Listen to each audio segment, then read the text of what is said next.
अध्याय 12वां। अंतिम दर्शन। हुजूर महाराज जी का महाप्रयाण तथा अंतिम संस्कार। लेखक डॉक्टर पियर श्मिथ, जेनेवा, स्विट्जरलैंड।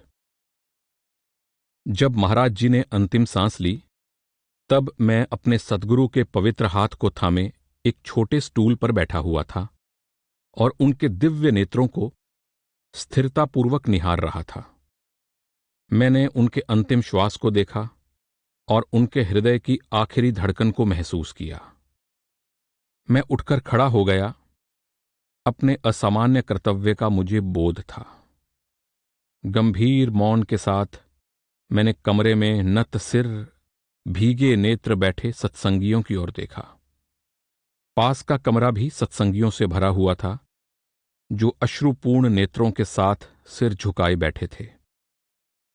गहरे दुख और टूटे हृदय के साथ मैं अपने सतगुरु के चरणों में नत हो गया, जिसका अर्थ ये घोषणा करना था कि सब कुछ पूर्ण हो गया। 2 अप्रैल 1948 का दिन था। उस वक्त डेरा बाबा जैमल सिंह में सुबह के 8:30 बजे थे। कैसा दर्दनाक वक्त था, कैसा भीषण आघात था हर सत्संगी के हृदय पर। क्या वास्तव में ये सच था? कुछ क्षणों के लिए हम स्तब्ध रह गए। पल पल ये आस लगा रहे थे कि कोई चमत्कार हो जाए, और फिर सहसा अपने प्यारे सतगुरु के बिछोह के गहरे आघात को व्यक्त करने वाली रुदन ध्वनि ऊपर के कमरों में गूंज उठी, जिससे नीचे सहन में एकत्रित संगत को इस दर्दनाक घटना की सूचना मिल गई। पिछले 2 दिन से महाराज जी का कमरा तथा पास के कमरे सत्संगियों से भरे हुए थे, जो बगैर खाए पिए दिन रात अपने सतगुरु पर नजरें लगाए बैठे थे। हुजूर महाराज जी ने कुछ दिनों पहले ये इच्छा प्रकट की थी कि शांति से सिमरन करते हुए सत्संगी उनके कमरे में रहें। महाराज जी के 2-3 निकटतम सेवक और उनके पुत्र तथा पौत्र अपने सतगुरु के पावन शरीर को अंतिम संस्कार हेतु तैयार करने लगे। उन्होंने साबुन और पानी से महाराज जी की देह को स्नान कराना तथा उन्हें सफेद कुर्ता और गहरे रंग के वस्त्र पहनाना शुरू किए। जिस समय सब लोग हुजूर को स्नान कराने में तत्पर और व्यस्त थे, कोई उनका सिर धो रहा था तो कोई उनका मुख, कोई उनके हाथों को धो रहा था तो कोई उनके कंधों को स्नान करा रहा था। उस समय हुजूर का वफादार कंपाउंडर हजारा सिंह कमरे के एक कोने में शोक और दर्द में बेसहारा पड़ा हुआ था। उसमें मानो बोलने या हिलने डुलने तक का सामर्थ्य न था। कमरे के दूसरे कोने में मैं सरदार बहादुर जगत सिंह के पास प्रार्थना में झुका हुआ बैठा था। एकाएक नए सतगुरु उठे। शांतिपूर्वक उन्होंने अपना शॉल उतारा, एक छोटा पीतल का लोटा लिया, उसमें पानी भरा और भीड़ में से चुपचाप अपने प्यारे सतगुरु के चरणों में जा पहुंचे, जहां कोई नहीं था। उन्होंने हुजूर के चरणों पर से वस्त्र हटाए और बड़े आदर तथा भक्तिपूर्वक अंतिम बार उनके पुनीत चरणों का प्रक्षालन किया और उस पवित्र जल को यत्न के साथ एक पात्र में इकट्ठा कर लिया। जिस प्रकार उन्होंने ये कार्य किया, उसमें कैसी सौम्यता और शान थी। औरों की उत्तेजनापूर्ण सरगर्मी से यह कितना भिन्न था, और ये महत्वपूर्ण कार्य इस प्रेम और दीनता से, इतनी आडंबर रहित सरलता के साथ किया गया था कि मुझे पूर्ण विश्वास है कि उनके इस पवित्र कार्य की ओर किसी का ध्यान ही नहीं गया। अपना पुनीत कर्तव्य करके एक परछाई के समान वे वापस आ गए और अपना शॉल ओढ़कर मेरे पास चुपचाप बैठ गए। बाकी लोग अपना अपना काम करते रहे। महाराज जी की कोठी की पहली मंजिल के द्वार पर संगत की उमड़ती भीड़ को रोकने के लिए कुछ सेवादारों को रखने की दूरदर्शिता ने दरवाजों को टूटने से बचा लिया, वरना अपने प्यारे सतगुरु के दर्शन के लिए व्याकुल संगत की अपार अनियंत्रित भीड़ बार बार अंदर आने की कोशिश कर रही थी। बाहर से हमें चीख पुकार और शोकपूर्ण स्वर में चिल्लाने की आवाजें आ रही थीं। कमरों का और बाहर का वातावरण शोक और विषादमय था। मैं अंदर ही बैठा रहा। प्रमुख सत्संग केंद्रों पर तार द्वारा ये शोकपूर्ण समाचार देने तथा चंदन की लकड़ी और संस्कार हेतु अन्य आवश्यक सामान लाने के लिए हुजूर महाराज जी के एक पौत्र तुरंत ब्यास रेलवे स्टेशन होते हुए अमृतसर के लिए रवाना हो गए। इसी बीच डेरे में विशाल जन समुदाय इकट्ठा हो गया। मेरे सामने दुख के ऐसे हृदय विदारक दृश्य थे जो शायद ही किसी मनुष्य ने अपने जीवन में देखे हों। समाचार फौरन पूरी कॉलोनी में पहुंच गया और अपनी इस तबाही में संगत का रुदन और विलाप अत्यंत दर्दनाक था। 1 घंटे के अंदर 3000 से ज्यादा लोग आ गए और 10 बजे तक तो आसपास के गांवों और शहरों से 10,000 से अधिक लोग आ पहुंचे। अपने सतगुरु की प्रीति और भक्ति में रोते हुए इस अश्रुपूरित जन समुदाय का शोकपूर्ण विलाप और गहरी वेदना का प्रदर्शन अत्यंत मर्मस्पर्शी था। कई बेहोश हो गए। एक नवयुवक सत्संगी ने कुछ खाकर प्राण त्याग दिए। वो अपने सतगुरु के बिना जिंदा नहीं रह सकता था। शोक और संताप के उन दृश्यों का वर्णन हो ही नहीं सकता। सतगुरु के शरीर को तैयार कर लेने के बाद सबके दर्शन के लिए नीचे सहन में लाया गया। जिस गद्दे पर हुजूर के शरीर को रखा था वो सुंदर बेल बूटेदार चादर से सजा हुआ था और गद्दा एक सुंदर विशाल गलीचे पर रखा हुआ था। द्वार के पास पोर्च के नीचे हुजूर का शरीर रखा हुआ था और आए हुए सत्संगी एक एक करके पास से दर्शन करते हुए निकलते जा रहे थे। ये क्रम बगैर रुके 5 घंटे तक चलता रहा। वे अपने प्यारे सतगुरु के प्रति अंतिम श्रद्धांजलि अर्पित करने और उनके अनुपम स्वरूप के आखिरी दर्शन करने के लिए उमड़े चले आ रहे थे। हुजूर का मुखमंडल यद्यपि संगमरमर के समान श्वेत और स्थिर था, परंतु उसमें अभी भी गहरी शांति और सौम्यता थी। संगत के करुण विलाप, रुदन और शोक का दृश्य वर्णन से परे है और उस समय मुझे बोध हुआ कि भक्ति और प्रेम का वास्तव में क्या अर्थ है। छोटे से बड़े तक, ब्राह्मण और पंडित, मुसलमान, हिंदू तथा सभी धर्मों के लोग आकर महाराज जी के पवित्र शरीर के सामने श्रद्धापूर्वक माथा टेक रहे थे। वो अनायास सच्ची भावना के साथ नमन करते थे। हर एक व्यक्ति उन्हें देखने और उन्हें स्पर्श करने के लिए व्यग्र था। संगत की उमड़ती भीड़ में व्यवस्था रखने के लिए सेवादारों का एक विशेष संगठन बनाया गया था, क्योंकि कोई भी इस कठोर सत्य पर विश्वास नहीं कर पा रहा था कि महाराज जी महाप्रयाण कर चुके हैं और अपनी आंखों से देखकर ही यकीन करना चाहता था। सभी उनके सामने फूल, इत्र आदि रख रहे थे। उधर अंतिम संस्कार के लिए उनके शरीर के आसपास सुगंधिपूर्ण द्रव्य रखे जा रहे थे। इसके बाद उन्हें एक अर्थी पर लिटाया गया। अर्थी लाल कपड़े और रुपहरी सुनहरी सजावटों से सजी हुई थी।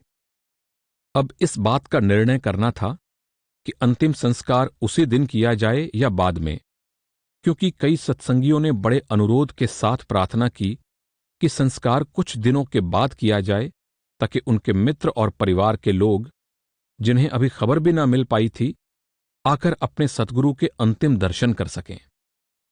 परंतु हिंदुस्तान में ये रिवाज है कि संस्कार उसी दिन किया जाए, और इस देश के जलवायु तथा गर्म मौसम को देखते हुए अंतिम संस्कार को स्थगित करना मुश्किल भी है।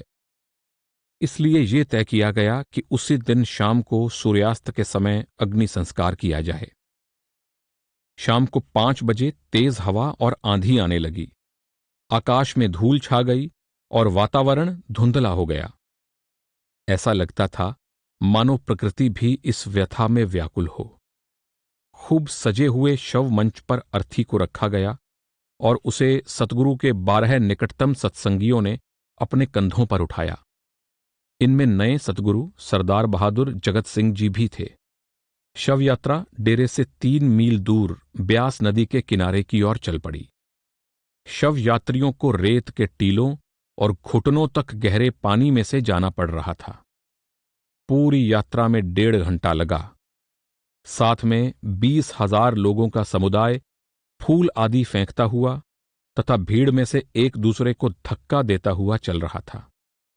उनके पैरों से उड़ने वाली धूल सारे वातावरण में छा रही थी और उसमें अर्थी तथा उसको उठाने वाले छिप गए थे। रास्ते में अर्थी उठाने वाले बदलते जा रहे थे। चिता के चारों ओर एक रस्सी का घेरा बना दिया गया था, परंतु भीड़ इतनी जबरदस्त थी कि कुछ ही क्षणों में घेरा छिन्न भिन्न हो गया, क्योंकि हर एक व्यक्ति चिता के पास रहना चाहता था। चंदन आदि बहुमूल्य लकड़ियों से चिता तैयार की जा रही थी। चंदन की लकड़ी के बड़े बड़े कुंदे संगत में एक से दूसरे के हाथों में दिए जा रहे थे। चिता तैयार होने पर सतगुरु के पार्थिव शरीर को उस पर रखा गया तथा ऊपर से और लकड़ियां रखी गईं। बीच बीच में घी तथा अगर, चंदन, कपूर आदि सुगंधित द्रव्य रखे गए और फिर चिता को अग्नि दी गई। मैं अपने सहायक डॉक्टर पुरी के साथ कोलाहल और भीड़ से अलग होकर पीछे की ओर आ गया था। हम मानो सबसे बिछुड़कर एकाकी खड़े थे और मन ही मन अपने सतगुरु के चरणों में प्रार्थना कर रहे थे, जो बाहरी दृष्टि से हमें छोड़कर जा चुके थे। इस सब में मुझे ऐसा लग रहा था कि मैं एक असहाय विदेशी हूं। मैं सोच रहा था कि क्या मैं सचमुच जिंदा हूं? मैं अपने आप से कह रहा था, अब मैं एक ऐसा अनाथ हूं जिसने सब कुछ खो दिया है, जिसे असहाय और बेसहारा छोड़ दिया गया है, जिसे आसरा और सहायता देने वाला अब कोई नहीं है। संसार की मरुभूमि में पथ भूली हुई एक दीन आत्मा हूं।